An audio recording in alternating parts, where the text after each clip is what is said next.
The fact that we're here today, it's a modern miracle. No one even wanted the first one. I was the 11th choice, and I basically had to do a song and dance to get a distributor. Rambo is not a guy you want to mess with. My ego is saying, oh yeah, I could take him, but my knees are buckling, so yeah, no.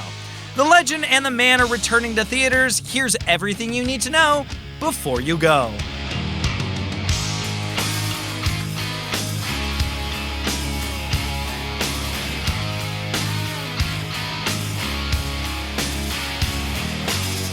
Rambo is a pop culture icon. The guy has been made into action figures, slapped on lunchboxes, and inspired video games. So who is he?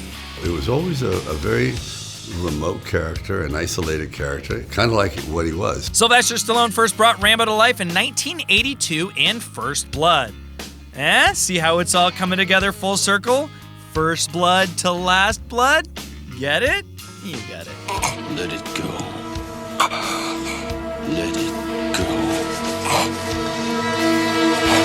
John James Rambo fought in the Vietnam War as a highly skilled member of the U.S. Army Special Forces. When he returned home, he had difficulty readjusting to civilian life and became a homeless drifter, traveling the country for about a decade until a fateful run-in with the law. Initially, to avoid a prison sentence, Rambo was later recruited for various military operations, including one mission that returned him to Vietnam to rescue prisoners of war. Fun fact, in 1986, Rambo got his own G.I. Joe-esque animated series titled Rambo: The Force of Freedom. The cartoon was far from realistic. It infamously had Rambo riding on a missile in one episode. Okay, so let's quickly catch you up on the previous Rambo movies. In First Blood, Rambo is in search of one of his friends from his unit, but he learns he's died of cancer, making Rambo the sole survivor of his group. The film follows the Vietnam vet to Washington State, where he was harassed by local small-town authorities. He, of course, defended himself in the most extreme of ways. Rambo would have gone to jail had it not been for his former commanding officer, Colonel Troutman. Troutman helped Rambo by putting the soldier to better use in service of his country. God didn't make Rambo. I made him. In the action-packed sequel, Rambo First Blood Part 2, we saw Rambo's first big mission for Troutman. This film started to lean more into the gore and violence that the film series is known for. Rambo found love in a fellow veteran during a mission in Vietnam, but sadly she died suddenly, only fueling his anger more. After her death, his focus was to rescue prisoners of war from a camp in Vietnam. As a lone wolf, he single-handedly took out the Vietnamese and Soviet troops pursuing him.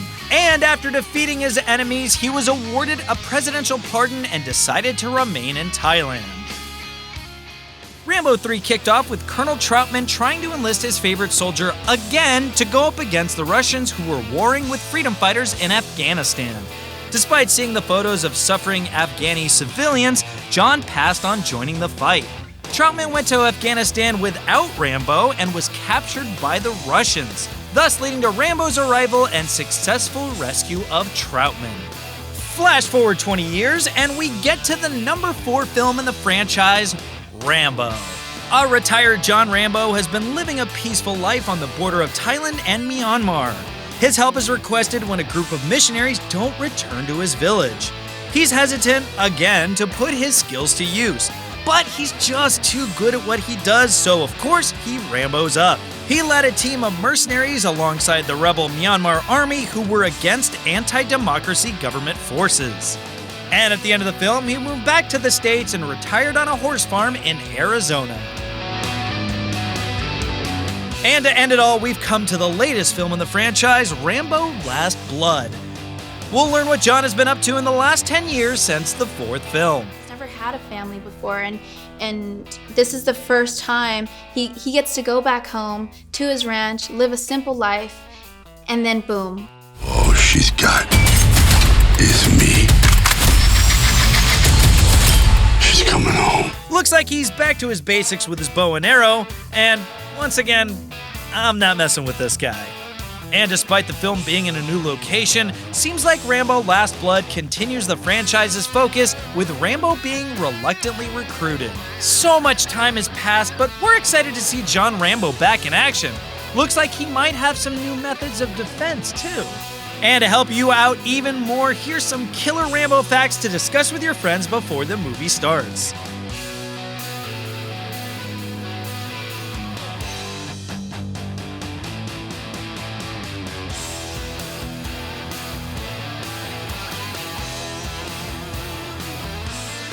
So now you know, and now you can go see Rambo Last Blood in theaters September 20th.